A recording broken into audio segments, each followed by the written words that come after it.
Hello दोस्तों, welcome to the daily brief, जहां हम मार्केट्स की सबसे बड़ी स्टोरीज और ट्रेंड्स को सिंप्लीफाई करते हैं। मैं हूं आपकी होस्ट भव्या दुआ। आज है 19 सितंबर थर्सडे और आज मैं आपके लिए लेके आई हूं दो बड़ी स्टोरीज। आप हमें स्पॉटिफाई, एप्पल पॉडकास्ट या किसी भी प्लेटफॉर्म पर सुन सकते हैं। और अगर आप पढ़ना पसंद करते हैं तो हमारी नो स्पैम न्यूज़लेटर को सब्सक्राइब कर लीजिए for a quick run down. सब लिंक्स आपको डिस्क्रिप्शन में मिल जाएंगे। तो चलिए शुरू करते हैं। सबसे पहले आज मैं बात करूंगी फेड रेट कट्स के बारे में और फिर उसके बाद हम डिस्कस करेंगे इंडिया के क्विक कॉमर्स सेक्टर और इंडस्ट्री के बारे में।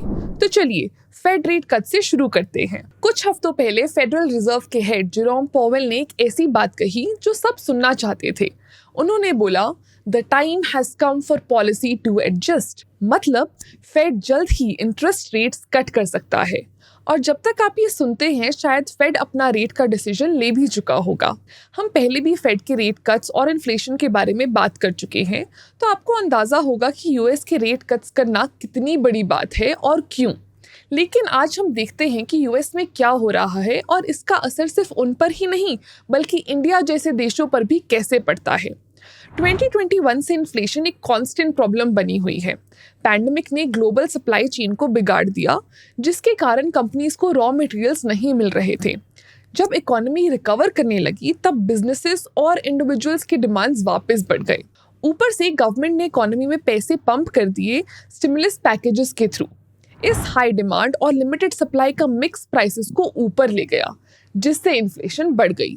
इसको कंट्रोल करने के लिए फेड ने 2022 और 2023 में इंटरेस्ट रेट्स बढ़ाए ताकि स्पेंडिंग स्लो हो और इन्फ्लेशन कंट्रोल में आए। इन्फ्लेशन थोड़ी कम हुई, लेकिन इकोनॉमी के दूसरे पार्ट्स जैसे जॉब ग्रोथ धीरे होने लगी। अगर फेड रेट्स कट करता है तो लोन्स लेना सस्ता हो जाता है। बिजनेसेस आराम से लोन लेकर इन्वेस्ट कर सकते हैं। कंज्यूमर्स के लिए भी घर के लोन्स, कार लोन्स और क्रेडिट कार्ड का डेट सस्ता हो जाता है, जिससे वो ज़्यादा खर्च कर सकते हैं। ये एक्स्ट्रा स्पेंडिंग इकोनॉमी को बूस्ट करती है। लेकिन लोअर रेट्स का एक साइड इफेक्ट ये होता है कि यूएस डॉलर वीक हो जाता है, जिससे इंडिया जैसे देशों को डॉलर में अपना डेट चुकाना आसान हो जाता है। ये रेट साइकिल पिछले साइकिल से अलग है, जैसे 2000 और 2008 में हुआ था। तब प्राइवेट डेट इतना हाई था, खासकर हाउसिंग में, कि जब रेट्स बढ़े तो फाइनेंशियल क्राइसिस आ गया। लेकिन अब यूएस के हाउसहोल्ड्स और बिजनेसेस के पास इतना ज़्यादा डेट नहीं है। और इन्फ्लेशन के लंबे चलने के कुछ स्ट्रक्चरल रीजंस भी हैं, जैसे deglobalisation, supply chain issues, green transition के लिए ह्यूज स्पेंडिंग और गवर्नमेंट पॉलिसीज। ये सब इन्फ्लेशन को लंबे समय तक हाई रख सकते हैं। तो अगर फेड रेट कट करता भी है तो इन्फ्लेशन उतनी जल्दी नीचे नहीं आएगी जैसे पिछली साइकिल्स में आई थी। तो जो नियर जीरो इंटरेस्ट रेट्स का दौर 2008 फाइनेंशियल क्राइसिस के बाद देखा था, वो शायद अब खत्म हो गया है। इंडिया की सेंट्रल बैंक आरबीआई अक्सर फेड के डिसीजन को ध्यान में रखकर इंटरेस्ट रेट सेट करते हैं। हाँ, आरबीआई लोकल फैक्टर्स जैसे इन्फ्लेशन और ग्रोथ को देखकर अपने डिसीजंस लेता है, लेकिन वो अक्सर फेड की डायरेक्शन में ही चलता है। जब फेड रेट्स रेज या कट करता है तो आरबीआई भी अक्सर फॉलो करता है, जो इंडियन मार्केट्स को इफेक्ट करते हैं। बॉन्ड्स और स्टॉक्स काफी बार यूएस मॉनेटरी पॉलिसी के चेंजेस पर रिएक्ट करते हैं। अगर फेड रेट्स कट करता है तो इंडियन एसेट क्लासेस, खासकर जो ग्लोबल कैपिटल फ्लोज के लिए सेंसिटिव हैं, उन्हें बूस्ट मिल सकता है। लेकिन ये रेट साइकिल पिछली साइकिल से अलग है, इसलिए मार्केट्स कैसे रिएक्ट करेंगे ये प्रिडिक्ट करना मुश्किल है। ग्लोबल इकोनॉमी बदल चुकी है। यूएस में प्राइवेट डेट कम है, इन्फ्लेशन परसिस्टेंट है और सप्लाई चेन डिस्ट्रप्शंस जैसे चैलेंजेस हैं। सेंट्रल बैंक्स अभी भी पैंडेमिक के बाद वाली दुनिया में नेविगेट कर रहे हैं, जो अनसर्टेनिटी और बढ़ा देती है। अगले कुछ महीने बताएंगे कि ये रेट साइकिल कैसे अनफोल्ड होता है, सिर्फ यूएस के लिए ही नहीं बल्कि बाकी पूरी दुनिया की इकोनॉमीज के लिए, इंक्लूडिंग इंडिया। तो देखते हैं आखिर क्या होता है। तो ये थी हमारी इंटरेस्ट रेट्स की स्टोरी। अब चलते हैं हमारी नेक्स्ट स्टोरी पे, जिसमें हम डिस्कस करेंगे इंडिया के क्विक कॉमर्स सेक्टर को, क्योंकि क्विक कॉमर्स ने हमारी शॉपिंग करने का तरीका बदल दिया है। ये इंडस्ट्री इतनी जल्दी ग्रो कर रही है कि अब ये हाउस होल्ड्स के ग्रोसरी एक्सपेंसेस का 5 to 6% हिस्सा बन चुकी है। ये रैपिड ग्रोथ सिर्फ कंज्यूमर हैबिट्स को ही नहीं बदल रही बल्कि गवर्नमेंट का भी ध्यान खींच रही है। गवर्नमेंट ने क्विक कॉमर्स पे नजर रखी हुई है। जेप्टो, ब्लिंकिट, इंस्टामार्ट और बिग बास्केट जैसे प्लेटफॉर्म्स के डेटा से ये देखा जा रहा है कि लोग क्या खरीद रहे हैं और कितनी बार। पैंडेमिक के बाद ये सेक्टर बूम कर रहा है और अब ये ऑनलाइन ग्रोसरी सेल्स का लगभग 40% हिस्सा बन गया है। इंटरेस्टिंग बात यह है कि गवर्नमेंट क्विक कॉमर्स के डेटा को जीडीपी और इकोनॉमिक ग्रोथ ट्रैक करने के लिए यूज करने का सोच रही है। जब फास्ट ऑनलाइन शॉपिंग एक नॉर्म बन गया है तो ये डेटा आजकल के स्पेंडिंग पैटर्न्स को और क्लियरली दिखाता है। गवर्नमेंट डार्क स्टोर्स में भी इंटरेस्ट दिखा रही है। डार्क स्टोर्स असल में छोटी वेयर हाउसेस होते हैं जो बिजी एरियाज में सुपर फास्ट डिलीवरीज को पॉसिबल बनाते हैं। रिसेंटली कुछ ऑफिशियल्स ने एक बड़े क्विक कॉमर्स फर्म के एग्जीक्यूटिव से बात की ताकि डार्क स्टोर्स कैसे काम करते हैं और इंडिया के फॉरेन इन्वेस्टमेंट रूल्स के साथ कैसे फिट बैठती है ये समझ सकें। अगर आपने हमारा English version of the daily brief follow किया तो आपको पीयूष गोयल के अमेजॉन पर दिए गए कमेंट्स याद होंगे।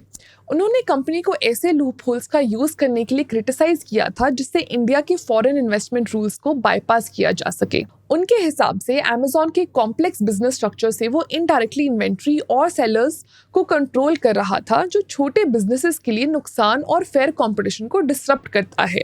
अब जब क्विक कॉमर्स ग्रो कर रही है तो गवर्नमेंट चाहती है कि नए प्लेयर्स जैसे जेप्टो और ब्लिंकिट भी ऐसे ही रास्ते पे ना चलें। वो क्लोजली देख रहे हैं कि ये कंपनीज कैसे अपने डार्क स्टोर सेटअप और मैनेज कर रही हैं ताकि रूल्स को साइड स्टेप ना किया जाए। लेकिन क्विक कॉमर्स सिर्फ गवर्नमेंट स्क्रूटनी तक लिमिटेड नहीं है। ये स्पेस इनोवेशन और कंपटीशन से भरा हुआ है। यहाँ कुछ मेजर डेवलपमेंट्स चल रही हैं। आइए देखते हैं। नंबर 1, फ्लिपकार्ट ने अपनी 10 मिनट डिलीवरी सर्विस मिनट्स के साथ क्विक कॉमर्स रेस में जंप किया है। बेंगलुरु से शुरू करते हुए अब ये जेप्टो, स्विगी के इंस्टामार्ट और जोमैटो के ब्लिंकिट के साथ compete कर रहा है। नंबर 2, क्लियर ट्रिप के एक्स सीईओ एक नए वेंचर के साथ आने वाले हैं जो प्रीमियम प्रोडक्ट्स को जल्दी डिलीवर करने पे फोकस करेगा। नंबर 3, जेप्टो अपने सुपर सेवर सर्विस के साथ एक्सपैंड कर रहा है जो बल्क में ऑर्डर करने वाले बजट कॉन्शियस शॉपर्स के लिए है। ये अपने एवरेज ऑर्डर वैल्यू जिस AOV को बढ़ाने की उनकी स्ट्रैटेजी है। नंबर 4, मिंत्रा अपने 4 आवर डिलीवरी सर्विस को टेस्ट कर रहा है ताकि फैशन पे क्विक कॉमर्स के बढ़ते हुए इन्फ्लुएंस का जवाब दिया जा सके जहां हाई रिटर्न रेट्स होते हैं। नंबर 5, ब्लिंकिट और जेप्टो फैशन ई कॉमर्स में नए फीचर्स जैसे क्विक रिटर्न्स और एक्सचेंजेस टेस्ट कर रहा है ताकि कस्टमर एक्सपीरियंस को इम्प्रूव किया जा सके। नंबर 6, बिग बास्केट जो स्केड्यूल्ड डिलीवरीज के लिए जाना जाता है अब क्विक कॉमर्स को सीरियसली ले रहा है और अपने डार्क स्टोर्स का काउंट फाइनेंशियल ईयर 25 तक 400 से 700 तक बढ़ाने का प्लान कर रहा है। Quick commerce players festive season में बूमिंग डिमांड को कैश इन करने की तैयारी कर रहे हैं। अब जेप्टो को ही देख लो, वो दिवाली के लिए अपने प्रोडक्ट सिलेक्शन को एक महीने में 10,000 से 20,000 आइटम्स तक डबल कर रहे हैं। सिर्फ ग्रोसरीज ही नहीं, अब कॉस्मेटिक्स, इलेक्ट्रॉनिक्स, फैशन और भी बहुत कुछ ऐड हो रहा है। क्विक कॉमर्स और ट्रेडिशनल ई कॉमर्स के बीच में एक लाइन ब्लर हो रही है। ये सब दिखाता है कि क्विक कॉमर्स शॉपिंग का लैंडस्केप कितना बदल रहा है। कंज्यूमर्स इसे पसंद कर रहे हैं और गवर्नमेंट समझना चाहती है और रेगुलेट करना चाहती है और कंपनीज कॉन्स्टेंटली इनोवेट कर रही हैं ताकि रेस में आगे बने रहें। क्विक कॉमर्स सिर्फ शॉपिंग का तरीका नहीं बदल रहा, ये इकोनॉमिक ग्रोथ को मेजर करने का तरीका भी इन्फ्लुएंस कर रहा है। आने वाले कुछ महीने काफ़ी इंटरेस्टिंग होंगे जब हम देखेंगे कि ये चेंजेस इंडिया की इकोनॉमी और रिटेल वर्ल्ड को कैसे इम्पैक्ट करते हैं। तो आज के लिए सिर्फ यही स्टोरीज थी, बट हमारा डेली ब्रीफ एंड करने से पहले हम दोबारा से आपके लिए कुछ टिडबिट्स लेके आए हैं, तो चलिए देखते हैं। नंबर 1, इंडिया ने पहली बार MSCI इन्वेस्टेबल मार्केट इंडेक्स में चाइना को पीछे छोड़ दिया है। ये शिफ्ट इंडिया के स्ट्रॉन्ग स्टॉक मार्केट परफॉर्मेंस और चाइना के इकोनॉमिक स्ट्रगल्स की वजह से हुआ है। इससे इंडियन कंपनीज में ज्यादा इंस्टीट्यूशनल इन्वेस्टमेंट आ सकती है, लेकिन मार्केट की वॉलेटिलिटी में फ्यूचर कुछ चेंजेस भी ला सकते हैं। नंबर 2, लिनोवो का पुडुचेरी प्लांट हर साल 50,000 AI सर्वर्स और 2400 high and GPU units produce करेगा। इसमें से लगभग 60% एशिया स्पेसिफिक रीजन में एक्सपोर्ट किए जाएंगे। लिनोवो बेंगलुरु में एक नया AI फोकस्ड R&D लैब भी खोल रहा है जो $1 बिलियन के AI इनोवेशन इन्वेस्टमेंट का हिस्सा है और इंडिया के PLI स्कीम 2.0 के सपोर्ट से अगले 3 सालों में इम्प्लीमेंट होगा। नंबर 3, अर्बन कंपनी अगले साल के आईपीओ के लिए तैयारी कर रही है और इन्वेस्टर्स अपने कैपिटल रीस्ट्रक्चर कर रहे हैं। हाल ही में टाइटन कैपिटल के फाउंडर्स ने घराना कैपिटल को 400 करोड़ रुपीस के शेयर्स बेचे। स्टेट व्यू और एलिवेशन जैसे दूसरे बड़े इन्वेस्टर्स भी अपने स्टेक्स का कुछ हिस्सा बेचने का सोच रहे हैं, जिससे 100 to 150 मिलियन डॉलर्स की लिक्विडिटी अनलॉक हो सकती है। नंबर 4, ईज माई ट्रिप मेडिकल टूरिज्म मार्केट में एंटर कर रहा है फ्लेज होम हेल्थ केयर और रॉलिंस इंटरनेशनल में स्टेक्स खरीद के। अभी मेडिकल टूरिज्म मार्केट की वैल्यू 7.69 बिलियन डॉलर्स है।